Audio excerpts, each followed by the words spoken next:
Primeiro livro dos Reis, capítulo de número 17, versículo de número 1. Diga amém. Amém. Antes de eu começar a ministrar, eu quero que você diga com alegria para duas pessoas: Deus está te escondendo. Deus está te escondendo. Glória a Deus. No decorrer da mensagem você vai entender porque Deus está te escondendo. Primeiro livro dos Reis, o capítulo 17, é o capítulo que eu chamo de capítulo da providência de Deus. Por que eu chamo esse capítulo de capítulo da providência? Porque nesse capítulo nós vamos observar, nós vamos contemplar o Senhor entrar com providência na vida de Elias de uma maneira extraordinária. Ele vai entrar com providência na vida de Elias nesse capítulo em dois lugares. Primeiro em Querite, que é onde se concentra a nossa mensagem de hoje, que é onde se estão inseridos dos versículos 1 ao versículo 7. A partir do verso 8, Deus muda o profeta de endereço e direciona o profeta para Sarepta. E lá em Sarepta, Deus também vai se mostrar um Deus provedor, que Deus vai se utilizar de uma viúva que por curiosidade estava vivendo uma crise para sustentar o profeta. Deus está providenciando para Elias aqui em Querite e em Sarepta. Interessante é que Querite fica dentro das regiões de Israel. Sarepta já pertence a Sidônia, é uma região estrangeira. Quando Deus estava providenciando para Elias em Querite, Deus estava dizendo para Elias: Elias, eu sou o seu provedor aqui dentro. Mas quando Deus muda o profeta de endereço e manda ele para uma terra longe, Deus mostra para o profeta que ele não é só o provedor do profeta dentro da terra de Israel. Ele também provê para o profeta fora das terras de Israel. Ele é o seu provedor aqui dentro, mas ele também é o seu provedor lá fora. Esse capítulo, eu chamo ele de capítulo da providência de Deus. Por que eu chamo esse capítulo de providência? Porque a vida de Elias é o ministério de Elias, a história de Elias é uma história curta, compreende alguns capítulos da Bíblia. E se você observar, cada capítulo da vida de Elias tinha uma singularidade. Por exemplo, capítulo 18 eu chamo de capítulo do altar. Porque no capítulo 18 a história gira em torno de um altar que vai ser restaurado, Deus vai mandar fogo e vai responder a oração do profeta. O capítulo 19 eu já chamo de capítulo da fuga, porque o capítulo 19 é aquele capítulo em que o profeta vai fugir de Jezabel e a história vai girar em torno dessa fuga. O capítulo 20 eu chamo de capítulo da ausência, porque a história de Elias vai ser ocultada para se narrar a história da aliança de Josafá com Acabe. Capítulo 21, Elias volta em cena para comprar a briga de Nabote. Então você percebe que cada capítulo da vida de Elias tem uma singularidade, tem uma temática. Esse capítulo é o capítulo da providência.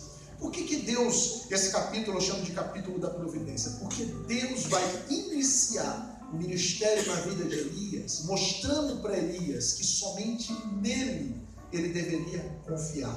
Então Deus se mostra um Deus provedor. E sabe o que é interessante? Toda a história é composta de capítulos. A minha história, a sua história, a nossa história, ela é composta de capítulos. Mas nem sempre os capítulos são bons. Tem gente aqui hoje que está vivendo um capítulo ruim da sua história.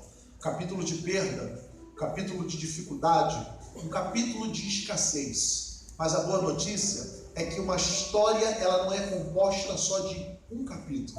Ela é composta de vários capítulos. E o que você quer dizer com isso, pastor? É que se o capítulo de hoje não foi bom, não significa que a sua história não vai ser. É apenas um capítulo. Talvez hoje não é o capítulo bom que você está vivendo, mas eu quero profetizar sobre a tua vida. Você recebe? Virá um capítulo que eu chamo de capítulo da providência de Deus. Pega essa palavra. Quando esse capítulo chegar, ninguém vai impedir Jeová Jireh de prover o que ele tem para prover na sua vida. Você crê nisso? Dá um tapa na mão desse irmão, diga para ele: vem um capítulo de providência para você.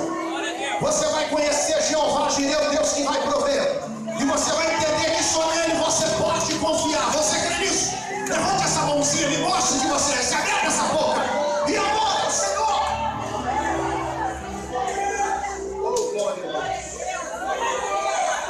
Vem um capítulo diferente sobre a tua vida. Mas antes, deixa eu passar o pano de fundo dessa história. O que é que está acontecendo aqui no primeiro livro dos Reis, no capítulo 17? O texto vai dizer agora que quem reina sobre Israel é o rei Acabe. Vou tentar ser bem objetivo na mensagem.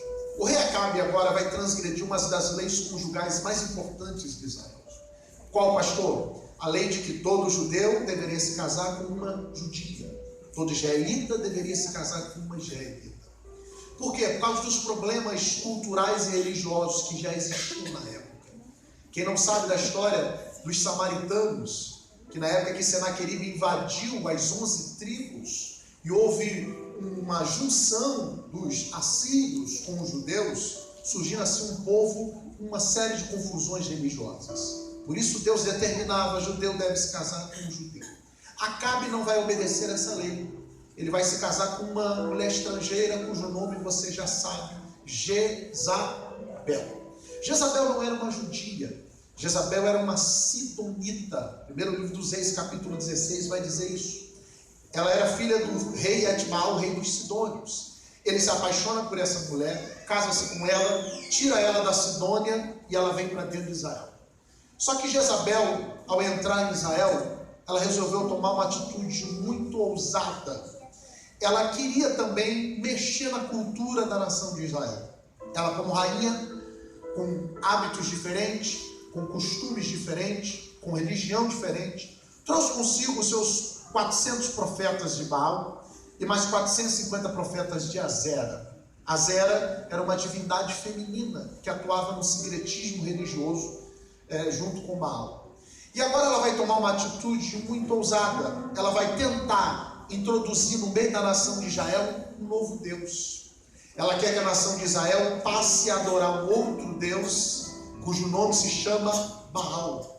E ela quer que esse povo se esqueça-se de Jeová. Então ela não entra só na questão religiosa do povo, ela entra na cultura. Ela quer arrancar do coração desse povo a ideia de Deus, de Jeová, de Javé. E ela quer que o povo agora passe a adorar um outro Deus, cujo nome, eu acabei de falar, se chama Baal, que era a divindade cirofenícia. Então, ela começa, através dos seus profetas, tentar introduzir no meio da nação de Israel uma nova pedagogia. Os profetas, então, influenciavam e, de forma pedagógica, instruíam o povo acerca de um novo Deus. Ela fazia isso com influência e com pompa. Por quê? Porque ela era uma rainha. Então, ela tinha condições propícias para fazer isso. Mas o interessante é que, do outro lado da história, enquanto Jezabel preparava os seus soldados, os seus profetas de Baal no seu palácio, nos bastidores da nação de Israel, Deus preparava o seu guerreiro.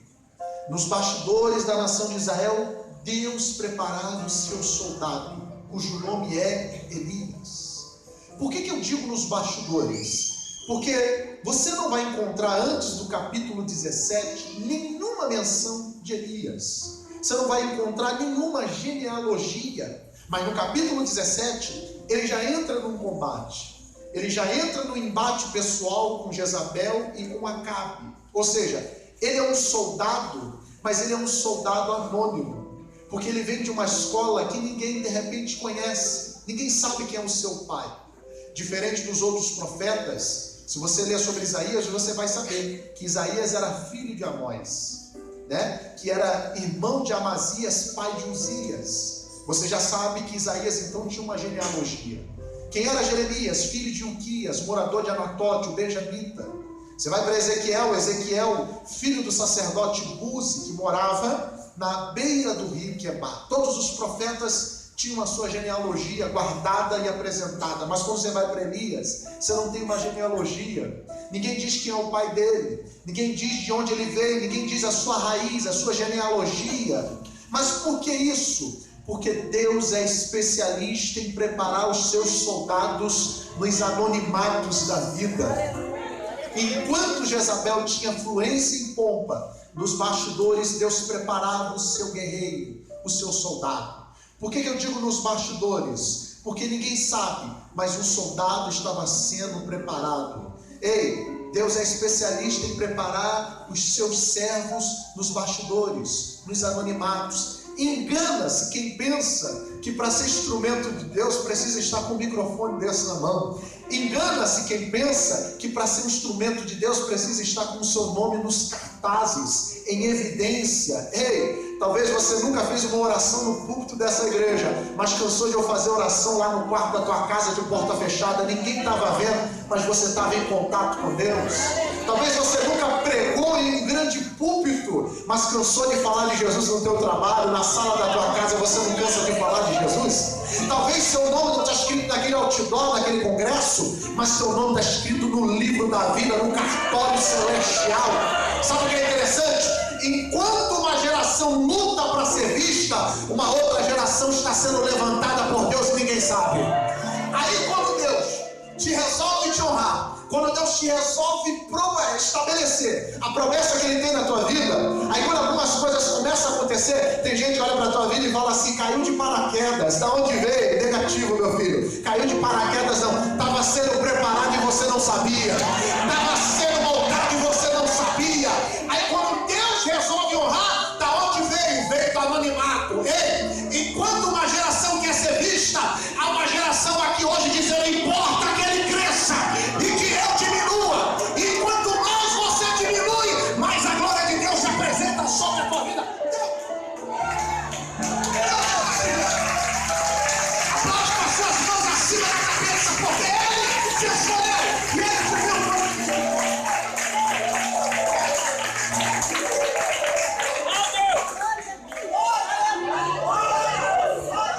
Não deixe de fazer aquela oração que você faz na cozinha de manhã. Não deixe de ler aquela palavra todo dia antes de tomar o teu banho. Não deixe de fazer todo o seu ritual. Por quê? Porque amanhã você vai entender o porquê que você está passando por isso. Deus está te preparando e ninguém sabe. Quando Deus chorar, muita gente vai ficar de boca aberta dizendo: como é que pode? Aleluia, nunca vi falar na igreja, prega desse jeito. Nunca fez uma aula de canto, mas quando louva, Deus opera. Nunca, aleluia, passou por uma formação, mas na simplicidade Deus usa. Por quê? Porque Deus pega quem não tem para mostrar que Ele usa as coisas loucas para confundir as que são. Ele pega quem não é. Então não temos muita coisa aqui, Edmilson, sobre Elias. É um homem com um histórico anonimato, mas a Bíblia vai dar alguns traços, e sobre isso eu quero hoje aqui com vocês compreender algumas lições. Por exemplo, o nome. Duas coisas podemos conhecer sobre Elias. Não sabemos a sua genealogia, mas sabemos o seu nome e o local de onde ele veio. Ele é Elias. Repita comigo: Elias. Elias é a junção de duas palavras em hebraico. Porque quando você pega as duas primeiras letras, Elias, as duas primeiras letras, E e L em hebraico é El, que é a abreviação de Elohim. El em hebraico, todas as vezes que você lê alguma coisa relacionada a El, é alguma coisa relacionada a Deus, a Senhor. Por exemplo, Betel. Eu tenho Bet, casa. Eu tenho El, Deus. Então Betel é casa de Deus. Eu tenho Peniel. Pen, face. El, Deus. Então Peniel, face de Deus. Toda palavra aglutinada com El é alguma coisa relacionada a Deus, porque El é a abreviação de Elohim, Senhor ou Deus na Bíblia. Então, se eu tenho El no nome Elias, eu já tenho Deus. Quando você pega a segunda parte do nome Elias, porque em hebraico Elias se pronuncia Eliha, essa segunda parte em hebraico é uma espécie de pronome possessivo, algo que implica posse. Ou seja, o nome Elias pode significar: o Senhor é o meu Deus. Ou em algumas traduções, porque o hebraico ele é subjetivo. Dependendo da conjugação das palavras, você pode formar várias frases com as mesmas palavras. O Senhor é o meu Deus. Meu Deus é o Senhor. Jeová é o meu Deus. Quando eu vou para o nome de Elias e entendo o significado, eu entendo porque Deus levantou esse homem. Jezabel estava trazendo um outro Deus. Jezabel estava trazendo uma outra divindade. E quem é a pessoa que Deus levanta para o combate com Jezabel? Uma pessoa cujo nome significa: o Senhor é o meu Deus. É como se o nome de Elias já declarava para ela, dizendo: Jezabel, Você quer trazer um outro Deus para cá, mas já vou me apresentar. Meu Deus é Jeová. Meu negócio é com Jeová. Ou seja, Deus está chamando alguém decidido. Deus está chamando alguém que não tem meio termo. O nome dele já estava dizendo: eu fecho com Jeová. Jezabel, aqui você não vai me corromper, porque Deus conta com pessoas decididas, porque pessoas que estão decididas não são corrompidas por espírito de Jezabel. Quem entra nessa batalha, nessa obra decidido, irmão, até o fofoqueiro tem medo de levar fofoca para você, porque ele já olha de longe e já fala assim: esse aí, meu irmão, o negócio dele é com Deus, essa aí não adianta. Por quê? Porque a pessoa decidida, ela não é influenciável. Elias está dizendo para Jezabel: Jezabel, meu negócio é com Deus, e Deus te trouxe aqui hoje para fazer uma indagação para você. Qual? Já se decidiu? Já se decidiu? Aí eu me lembro de Daniel, quando Nabucodonosor prepara a mesa, coloca o melhor manjar. A Bíblia diz que os 4 jovens sentam por educação, mas na hora de comer, eles entenderam que aquilo ofenderia a lei do Senhor. E a Bíblia diz assim, ó, Daniel 1, verso 8: e Daniel assentou-se no seu coração não se contaminar com o manjar do rei. Aí você vai para a tradução NVI, e Daniel propôs no seu coração. Aí você vai para a tradução NTLH, e Daniel decidiu-se. Como é que é? Ele senta por educação, mas comer ele não come. Por quê? Porque ele está decidido. Irmão, quem senta decidido pode botar o melhor da terra. Ele diz: não vou, não entro, não participo, não compactuo. Por quê? Porque eu já estou decidido com Deus. Ei, está entendendo por que aquela cervejinha que foi oferecida para você, você nem o gosto sentiu? Está entendendo por que aquele cigarrinho que ofereceram para você, você nem aquele sentimento que você tinha mais do mundo você tem? Porque você já está decidido, meu filho. E quem está decidido pode botar o melhor da terra. Ele diz: não vou, não vai. Por quê? Porque eu estou fechado com Deus, meu filho. Eu gosto é de Deus. Deus te trouxe aqui hoje. E sabe o que é interessante? Uma vez que Daniel e o jovem comessem daquele manjar, Leandro e Abraão, ele estaria fazendo parte de um ritual onde eles galgariam uma posição a mais no reino de Nabucodonosor. Ou seja, comer do manjar não era só um ritual cerimonialista. Comer do manjar era ter a possibilidade de ganhar um cargo a mais. Sabe o que eu aprendo? Tem gente comendo de coisa errada em troca de uma posição melhor. Deus! Tem gente comendo de coisa errada em troca de um benefício lá na frente. Tem gente participando de coisa errada porque diz: lá na frente eu vou ganhar, lá na frente eu estou bem. Mas em contrapartida, enquanto uns preferem comer em troca de um benefício, há uma outra geração dizendo: me dá legume e água. Como é que é? Me dá legume e água. Por quê? Como legume e água, mas durmo com a consciência tranquila. Ei, é melhor passar dificuldade, é melhor estar aqui hoje debaixo de luta, é melhor não entrar nas coisas erradas, mas na hora de dormir, poder abrir a Bíblia no Salmo 4, verso 8 e dizer assim, ó: em paz me deitarei e dormirei. Por quê? Porque meu Deus me faz habitar em segurança, do que estar nos manjares da vida com a consciência pesada. Não troque o manjar pelo legume, e Deus vai te abençoar. Depois de 10 dias comendo legume e água, irmãos, qual é a substância que tem isso? Os meninos precisaram se apresentar ao rei.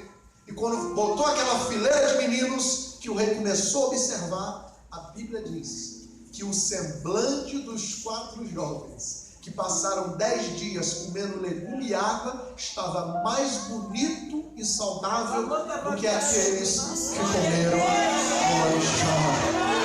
Quem está fazendo a dieta do Espírito aqui hoje? Está entendendo por que você não entrou naquele emprego errado, mas não falta nada na tua mesa? Está entendendo por que você não fez parte daquela panelinha, mas Jesus te guarda até hoje? Está entendendo por que você não pegou aquele empréstimo com aquele agiota e até hoje você consegue pagar todas as contas e ninguém entende? Por quê? Porque quando você diz não para esse mundo, Deus olha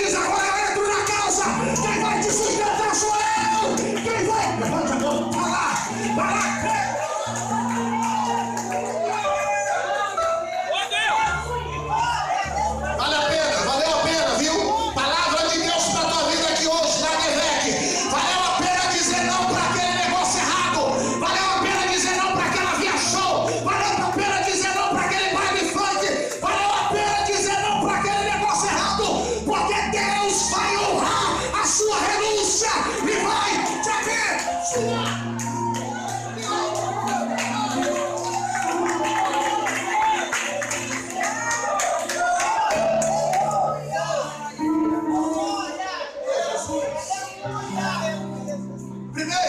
já sabemos o seu nome, já entendemos porque Deus chamou ele e você já entende porque Deus te chamou.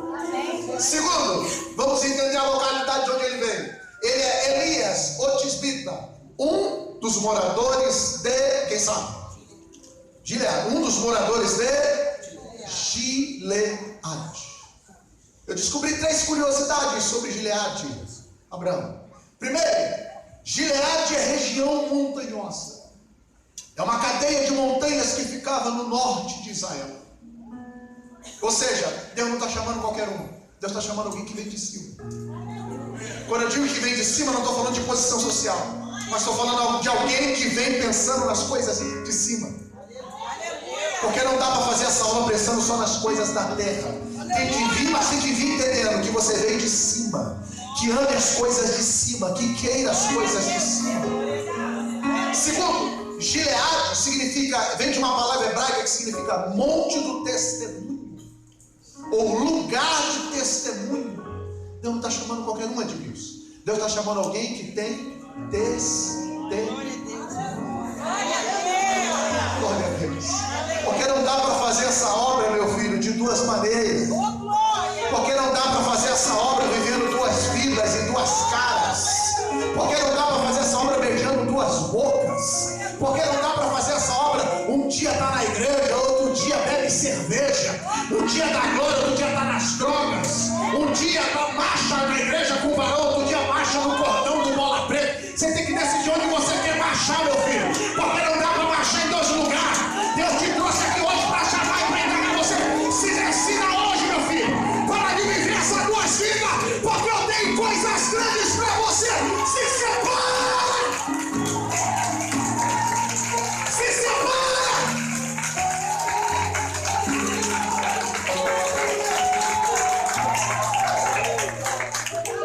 Eu não sei se você veio pensando hoje em receber a chave da vitória.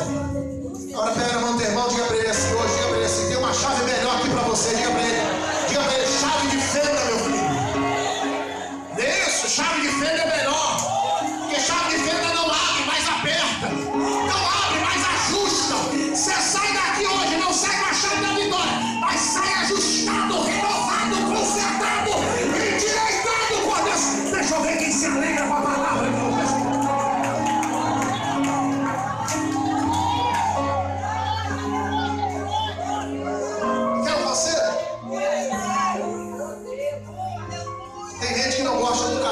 Deixa eu te dar um segredo aqui. O pastor da ovelha tinha 3 instrumentos. Diga comigo: vara, cajado, azeite. Por que ele carregava esses 3 instrumentos? Primeiro, vara. Alguns dizem que é para afugentar as feras, outros dizem que é para contar as ovelhas. Azeite, para passar na ferida das ovelhas, porque algumas ovelhas se feriam e o azeite tinha essa função medicinal. E cajado. Cajado era uma espécie de bengala, um galho de árvore com uma curva na ponta, porque nos meses de novembro o pastor pegava as ovelhas e levava para as montanhas, porque as ovelhas tosavam todos os pastos nas terras baixas, e ele tinha que subir com aquela manada de ovelha lá para cima. Por isso o salmista vai dizer: ainda que eu passe pelo vale da sombra da morte, porque esse percurso do vale para a montanha tinha leões, tinha ursos, tinha ervas daninhas e tinha uns buracos no meio do caminho, que eram as covas que os beduínos faziam, e elas ficavam abandonadas, e quando uma ovelha caía no buraco, o pastor vinha com um cajado, colocava na altura da costelinha da ovelha e puxava. Sabe o que eu aprendo? Cajado não mata ninguém, cajado é para tirar você do buraco, meu filho. Sabe o que eu aprendo? Que quem não gosta de cajado é porque está satisfeito com o buraco que está vivendo. Sabe o que eu aprendo? Que quem não gosta de uma palavra dura é porque está satisfeito e não quer ser incomodado, quer continuar no buraco. Agora quem quer mudança, quando a palavra é dura de Jesus, manda mais. Quando a palavra desce, aleluia, ruendo, Jesus manda mais. Por quê? Porque esse cajado vai gerar mudança. Se é para me tirar do buraco, eu quero mais.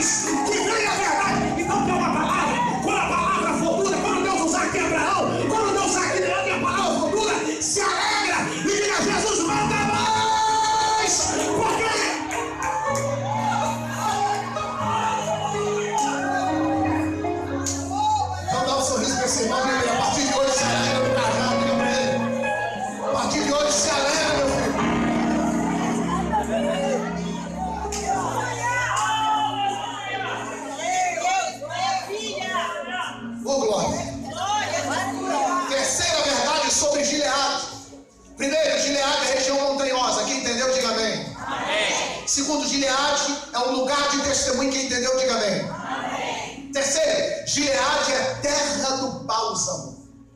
Era dessa localidade que se extraía uma enzima de uma árvore, que era chamada de bálsamo de Gileade. Jeremias 8, 22, porventura não há bálsamo em Gileade, para que eu sare as feridas do meu povo. Esse óleo dessa árvore era um óleo tão rico que Israel já naquela época importava esse óleo, exportava esse óleo para várias localidades do mundo. Conta-se uma história que na década de 70, quando Tito invadiu Jerusalém para controlar a rebelião que houve nessa época, que ele voltou para Roma, ele levou um pouco desse óleo e colocou na mão do imperador, se eu não me engano, o imperador Nero, e disse: Nero, a Terra Santa está controlada, aqui está a Terra Santa. Por quê? Porque esse óleo era símbolo da Terra Santa. O que eu aprendo aqui? Que Deus não está chamando qualquer um. Deus está chamando alguém que veio da terra e da escola do óleo. E quem veio da escola do óleo, meu filho, não teme Jezabel, não teme ameaça, não teme oração contrária, não teme olho grande, olho no corpo, inveja. Quem veio da terra do óleo não teme disse-me disse, panelinha, aleluia, levante, obra de bruxaria. Quem veio da vida do óleo não atravessa a rua para não passar perto da macumba. Quem veio da vida do óleo conhece o Deus que o chamou e sabe da onde veio. Diga para o teu irmão aí, Deus está te preparando no óleo, crente. Diga para ele, você vai para casa hoje banhado no óleo.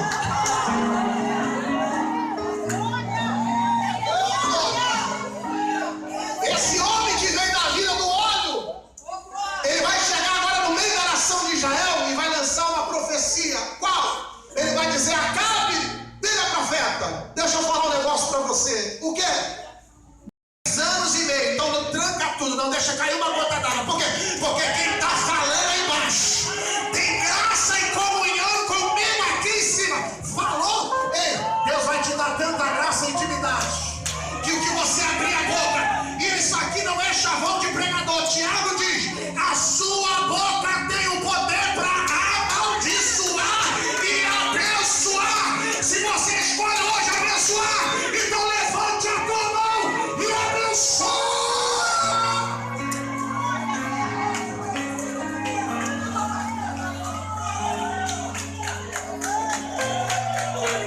Quem tem crédito com Deus,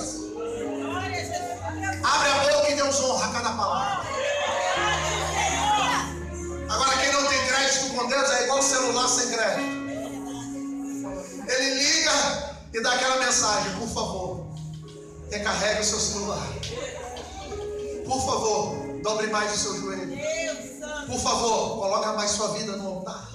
Por favor, se endireita mais. Deus hoje te trouxe aqui hoje para dizer para você. Eu me lembro de uma frase de Moody. Ele disse uma vez: o mundo ainda não viu o que Deus pode fazer na vida de um homem cheio do Espírito Santo. Se você se entregar a Ele, você verá que Deus fará na tua vida. Ele pede a Deus para Deus trancar o céu. E eu fiquei me questionando, né? Por que Elias pede a Deus para trancar o céu? Elias não podia ter pedido tanta outra coisa. Por que ele pede a Deus para trancar o céu? E que tinha a ver o céu com o povo, Jezabel e Acabe? Ele poderia ter dito tantas outras coisas para provar alguma coisa para o povo, mas ele pede a Deus para trancar o céu. E eu sou daquele que eu fico peneirando até encontrar alguma pérola, porque tem que ter uma razão. Porque ele pediu a Deus para trancar o céu. O povo naquela época era um povo rurícola, que dependia da chuva. Se não chove, o povo padece necessidade. Se não chove, a nação sofre. Aí eu falei assim: que profeta é esse? Que em vez de chegar abrindo o céu, já chega trancando. Aí a gente olha e diz assim: eu não quero um profeta desse na minha vida. Mas eu procurei entender por que ele pede a Deus para trancar o céu. Eu fui no dicionário John Davis e descobri algo interessante. Jezabel estava querendo trazer um outro Deus. Quem se lembra o nome dele? Qual era o nome dele? Baal. John Davis vai dizer que Baal era o deus cirofenício, responsável pela chuva, pela tempestade e pela fertilidade. Já entendeu, né? O negócio é quando você prega para uma igreja inteligente, antes de você aplicar a mensagem, o povo já entende e assimila. Jezabel, Abraão, está trazendo um outro Deus. segundo ela, é ele que é responsável pela chuva, é ele que é responsável pela tempestade, e é ele que é responsável pela fertilidade. Raciocina comigo? É como se Elias chamasse Deus e dissesse assim: Jeová, diga, Elias, há uma mulher que chegou aqui em Israel, e segundo ela, esse Deus que ela está trazendo é responsável pela chuva, Jeová. É mesmo, o profeta? É? Então vamos fazer o seguinte: o que, Elias? 3 anos e meio. O que? Tranca tudo. Não deixa cair uma gota d'água.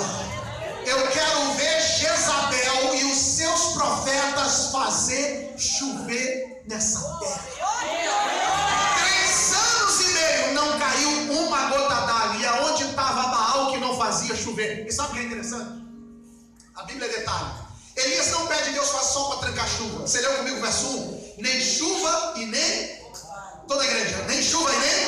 A última vez, nem chuva e nem... Raciocina comigo, Edmilson. Se ele tranca a chuva, mas o orvalho continua caindo, o que é o orvalho? É o sereno da madrugada. Se ele continua caindo, o orvalho germinava a terra, e a terra ia produzir. O que é que os sacerdotes de Baal iam dizer? Baal está respondendo, Baal é Deus.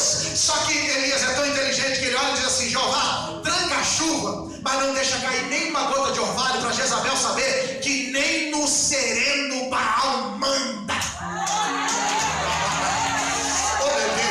Oh meu Deus, pega essa palavra, ei, quem recebe aqui, estou com uma palavra aqui agora. Ei, Elias não queria fazer o povo sofrer, Elias não queria mostrar que ele é o bambambam. Sabe o que Elias estava fazendo com o povo? Elias estava mostrando para a nação de Israel que o único que tem o poder de abrir e de fechar chama-se Deus e mais ninguém. Pega essa palavra: quem abre e quem fecha na tua vida é Deus. Pega a mão desse irmão aí e diga para ele: quem abre e quem fecha na tua vida é Deus. Diga para ele: não é governo. Diga para ele: não é... Oh meu Deus do céu. Quem abre e quem fecha na tua vida é Deus. Eu sei que o Brasil está debaixo de crise, eu sei que a gente vive um colapso financeiro, eu sei que tem 13 milhões de desempregados, eu sei, mas na vida dessa igreja, quem tem a chave para abrir e fechar, chama, cadê? Só que recebe essa palavra, levante.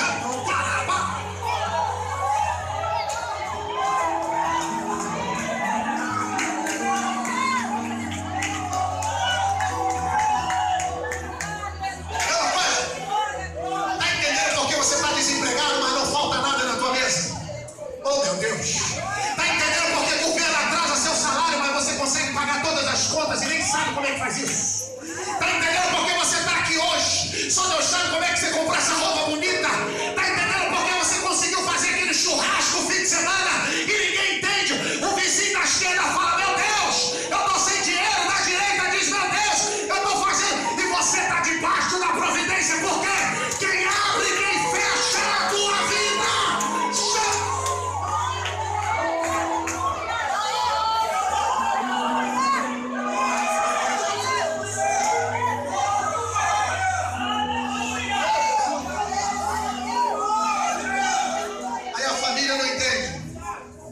Aí a família não entende. E muitos não entendem. Como é que debaixo de crise, fim de semana, você conseguiu levar a esposa para o restaurante? Como é que debaixo de tanta luta conseguiu comprar aquela roupinha abençoada? Chegou a geladeira nova, fogão novo, botou isso na sala, o negócio está acontecendo. Aí tem gente que fica confuso porque Isaías 60, envergonhados e confundidos serão todos aqueles que se irritam e se levantam contra você. Ninguém vai entender o que vai acontecer. Quem abre na tua vida e quem fecha é Deus. Deus te trouxe aqui hoje para dizer para você que a sua vida está debaixo do controle dele.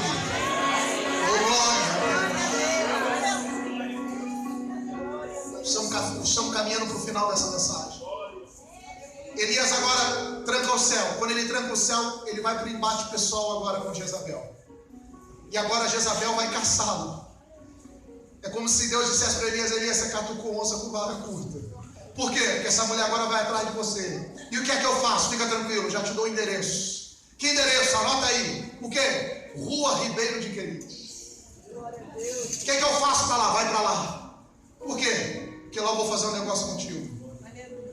Deus agora pega o profeta e há uma expressão que diz assim, ó, vai, repita comigo, esconde-te. Toda a igreja, esconde-te. Deus agora vai esconder o profeta. Tem alguém aqui hoje vivendo essa fase desse esconderijo? Que fase é essa, pastor? É aquela fase que Deus te tira de cena e te coloca nos bastidores. É aquela fase que Deus te tira dos holofotes e te coloca, sabe aonde? No anonimato. Aí você olha e fala assim, meu Deus, antes eu pregava tanto, hoje eu não tenho convite nem para fazer uma oração. Aí você fala, Deus, antes eu me sentia, lembra quando você parecia um crente bombril na igreja? 1001 utilidades, tudo era você. Você pregava, cantava, todos os socorros, todas as ajudas eram feitas a você. E hoje ninguém te chama nem para varrer o chão. Aí você fala assim, meu Deus. Aí você começa a se sentir descartável e rejeitado. Por que não está acontecendo mais? Porque Deus resolveu te esconder. Aí pastor não dá oportunidade para você, você não canta, não faz nada. Aí as pessoas olham para você e falam assim, meu Deus, o que é que está acontecendo? Eu estou largado. E Deus está dizendo, você não está entendendo. O quê? Eu estou te escondendo. Mas por que está me escondendo? Porque Jezabel quer te matar. Não entendi. Se você aparecer, Elias, ela te mata. Então eu vou te esconder por um tempo. Para quê? Para ela não te achar. Tem gente que está olhando para você e está dizendo, sabe por que nada está acontecendo? Porque é pecado. Tem gente dizendo, é isso, é aquilo. E eles não sabem que Deus está te escondendo por um tempo. Porque enquanto você está escondido, teus inimigos não te acham. Enquanto você está escondido, ninguém sabe o que está acontecendo. Só que tem um porém. Está escondido, porta não se abre, nada acontece, não vem convite. Só que lá no esconderijo, você tem água todo dia para beber e não...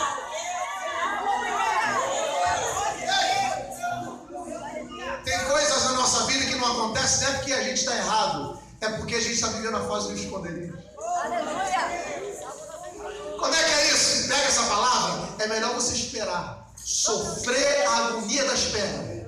Porque não é fácil esperar não, viu? Não é fácil estar na fila. Esse dia eu fui pagar uma conta, cheguei no Bradesco, a fila fazia um S, um H e depois um J.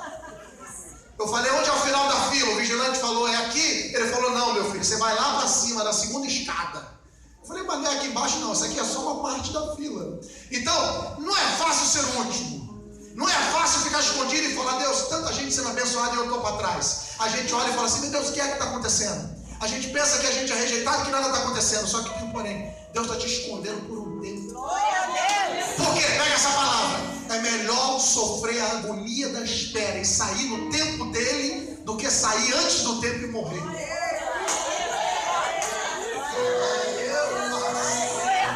Como é que é? É melhor ser taxado o resto da vida.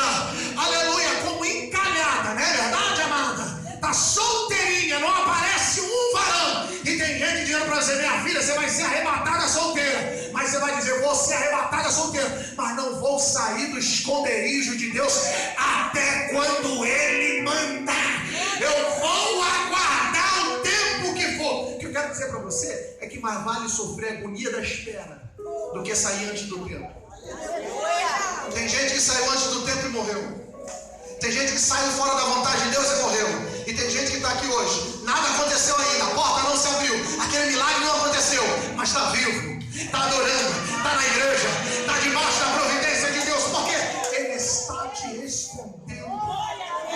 Pega na mão desse crente e eu falei assim, não sai desse esconderijo.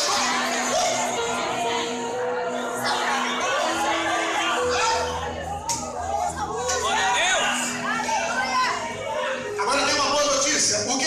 Ele te esconde, mas não te esconde para sempre. Ele te esconde, mas o esconderijo é temporário. Por quê, pastor? Porque o mesmo Deus que no capítulo 17 falou para Elias, vai e esconde-te, é o mesmo Deus que no capítulo 18 falou, Elias, agora vai e apresenta-te. Aquele que te esconde é o mesmo que te apresenta. Aquele que te oculta é o mesmo que depois vai lá e diz, agora vem, Elias, já que foi fiel, já que permaneceu na brecha, já que obedeceu, agora vem. Por quê? Vou cumprir cada palavra que eu prometi a você.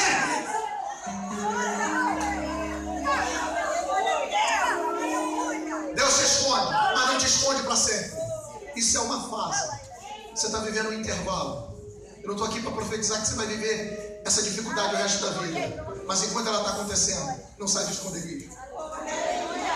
E sabe onde Deus escondeu Elias? Não foi em qualquer lugar. Diga comigo, Querite. Do hebraico Shavit, que significa lugar de corte. Como é que é? Deus não escondeu Elias em qualquer lugar. Deus colocou Elias no lugar ideal, lugar de cortes. Por quê? Porque lá em Querite, Deus iria colocar Elias no tamanho que Ele quer. Glória a Deus. Por quê, pastor? Porque quando a gente chega na presença de Deus, a gente chega fora de esquadro. Aleluia. Porque quando a gente chega na presença de Deus, a gente chega fora de tamanho. A gente chega meio que oval. Aí um marceneiro chamado Jesus de Nazaré pega você, essa madeira ruim que chegou do mundo toda empenada, e leva para marcenaria. Lá na marcenaria ele vai colocar você na mesa e vai deixar você do tamanho que Ele quer. Corta uma soberba daqui, corta uma falta de submissão daqui, corta uma cervejinha daqui, oh Jesus, corta um cigarrinho daqui, corta um tóxico dali, corta um negocinho daqui. Aí você fala assim: Deus, o que é que está acontecendo? Que está doendo tanto? Aí Deus diz: está doendo, mas está ficando do tamanho que eu quero. Está doendo, mas está moldando o caráter que está doendo, mas você está ficando mansinha. Depois de Querite, irmão, você vai estar do tamanho dele. Antes de Querite, ninguém pisava no teu calo, querido. Lembra como é que você era nervosa?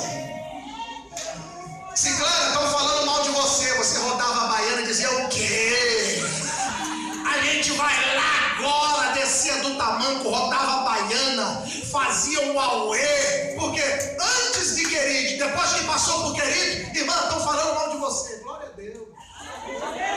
Aleluia. Se está falando por trás é porque me respeita, né? Glória a Deus, não tem problema, né? Não tem problema, deixa eu falar. Porque depois de Querite, teu esposo vai olhar para você e vai falar assim: você está tão diferente. Depois de Querite, teu namorado vai falar para você: você está tão assim, sabe? Você está tão desse jeito. O que é isso? Diga para o teu irmão: Querite. Cheguei de Querite. Oh, glória a Deus. Porque em Querite Ele te deixa do tamanho que Ele quer. Em Querite você sabe que você... Aí eu me lembro de Paulo. Quer ver uma coisa? Antes de Paulo se chamar Paulo, qual era o nome dele? Saulo. Muito bem. Qual era o nome dele? Saulo. Saulo. Saulo é a forma grega para Saul, que significa desejado, amado. Só que quando ele se converte, o seu nome é trocado. De Saulo, ele passa a se chamar o que, igreja? Paulo. Paulo vem do grego pequeno. Observe que depois dessa conversão, ele vai ser mais conhecido como Paulo do que como Saulo. Por quê? Grave isso. É melhor ser pequeno do que ser desejado. Porque quando você é pequeno, Jesus tem mais espaço para brilhar na tua vida. Quando você é pequeno, a glória não é sua, é dele. Quando você é pequeno, o louvor não é seu, é dele. Quando você é pequeno, não é para você, é para ele. Quando você é pequeno, não... Aí a Bíblia diz assim, ó. A Bíblia diz em Atos 9, verso 24, que Paulo foi para a filial de Damasco, foi ser moldado aos pés do pastor Ananias. Depois de algum tempo, ele começou a pregar. Nisso que ele começa a pregar, o nome dele começa a se propagar, e o povo começa a se levantar contra ele, e o povo de Damasco quer matá-lo. Aí a Bíblia diz que um certo dia reuniram com ele e disseram: Paulo, foge daqui, porque o povo está aí fora dos muros querendo te matar. Aí alguém disse assim: como é que a gente vai fazer? Se ele sair pelos muros, o povo mata ele. Aí alguém olhou e teve uma ideia e falou assim: vamos fazer o seguinte, vamos aproveitar que ele é pequeno e vamos colocar ele dentro de um cesto. Atos 9, verso 25. E Paulo fugiu por cima de um muro, dentro de um cesto. Diga para o teu irmão: Deus vai te fazer pequeno para te colocar no cesto. Por quê? Porque quem é pequeno recebe livramento de Deus toda hora. Por quê? Porque quem é pequeno se encaixa em qualquer lugar para fazer a obra. Porque quem é pequeno, aleluia, é pau para toda a obra, meu filho. Agora quem é grande não se encaixa em lugar nenhum. Só dá trabalho, dá dor de cabeça. Agora quem é pequeno se encaixa. É para varrer chão, conte comigo.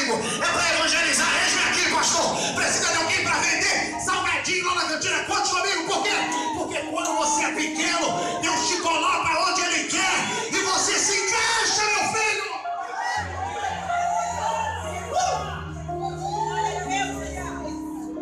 Vamos encerrar. Alguém recebeu, está recebendo de Deus aqui hoje? Elias vai para Querite, monta a sua tenda e diz: Jeová, o que é isso? E Deus diz: esse aí é teu endereço, profeta. E o que é que eu vou fazer aqui? Você vai ficar um tempo aí. Quanto tempo? O tempo que eu quiser. E o que é que eu vou fazer aqui? Eu vou te guardar aí. Eu vou beber o quê? Não coloquei você aí à toa, Elias. Por quê? Na beira do pé do profeta passava um ribeiro de águas cristalinas. Raciocina comigo? A nação padecia de água, 3 anos e meio sem chover, mas um profeta. Está entendendo porque falta para todo mundo e para você? Que Deus te coloca onde Ele pode te prover. E é por isso que você está de pé até hoje. Agora sabe o que é interessante? Conjecturas minhas, a Bíblia não diz, agora eu estou conjecturando. Conjecturas, eu posso trabalhar a criatividade, não extrapolando e não rompendo o bom senso. Elias olha para Deus e diz assim: Deus, desnutrido não fico, porque água tenho todo dia para beber, mas eu vou comer o quê?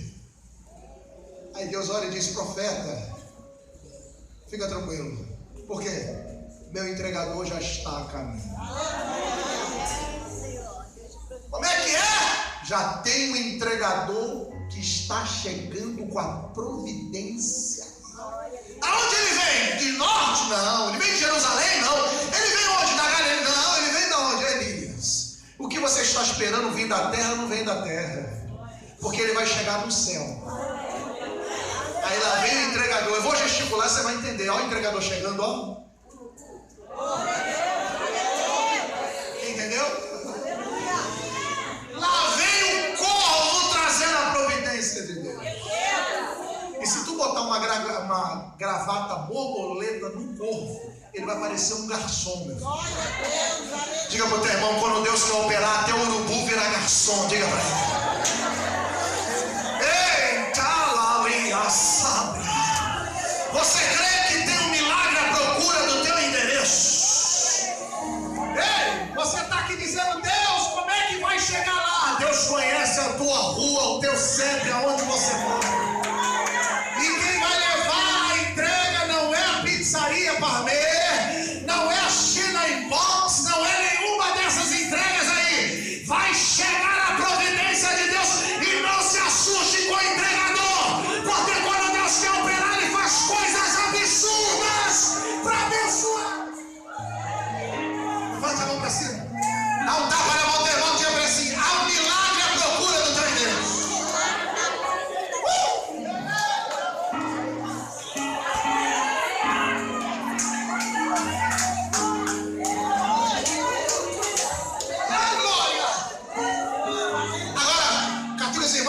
Não se assusta com a aparência dele.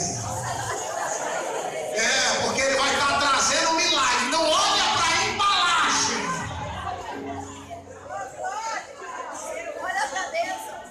Porque quando Deus quer operar, meu irmão, jumenta profetiza para profeta. Peixe grande vira submarino, engole profeta e deixa no meio do mar. Quando Deus quer operar, muro de 40 metros desce e vira tapete.